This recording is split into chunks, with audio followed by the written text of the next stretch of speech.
Elle s'appelait Fatou, 24 ans, vendeuse de crédit téléphonique dans un petit kiosque au marché Sandaga de Dakar. Chaque matin à 6h30, elle pliait les nattes de sa grand-mère, embrassait sa petite sœur qui partait à l'école pieds nus et allait ouvrir son comptoir de 2 mètres ouverts coincé entre un tailleur et une vendeuse de bissap. Elle vendait Orange, Free, Expresso, Wave, Wari, tout. Mais ce qu'elle vendait le mieux, c'était son sourire. Les clients disaient « Fatou, si tu mets ton sourire en promo, tu fais faillite en une journée ».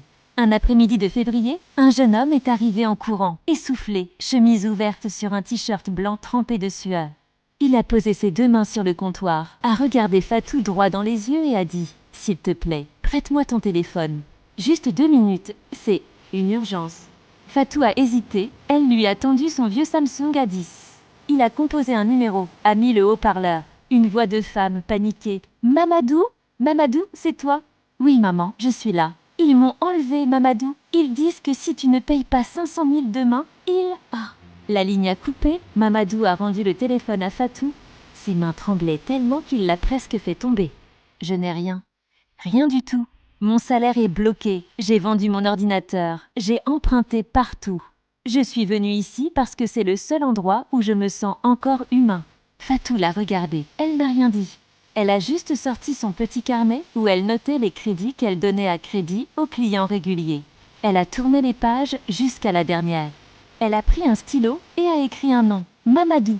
Puis elle a griffonné 500 000 CFA. Elle a arraché la page, l'a pliée en 2 et l'a mise dans la main de Mamadou. « Va pâle et ramène-moi ma mère. » Mamadou a regardé le papier comme s'il était en feu. « Mais c'est ton argent, tout ton argent. » Fatou a haussé les épaules. Ma mère est partie quand j'avais 6 ans.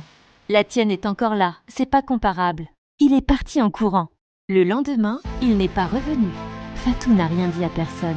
10 jours plus tard, elle était en train de compter sa caisse quand Mamadou est réapparu, pas seul. Avec lui, une femme d'une 50aine d'années, maigre, les cheveux rasés, un foulard sur les épaules. « Je suis Aïssatou, la mère de Mamadou. » Il m'a raconté. Aïssatou a sorti une enveloppe de son sac. Dedans, 500 000 CFA. Je l'ai récupéré grâce à toi. Maintenant, c'est à moi de te rembourser. Fatou a refusé. Aïssatou a insisté. Le soir même, Fatou a posté une story sur Instagram.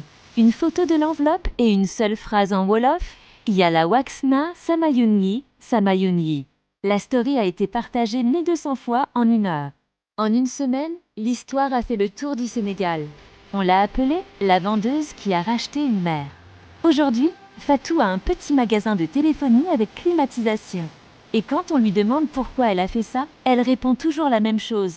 Parce que si ma mère avait été là, elle aurait fait pareil. Film.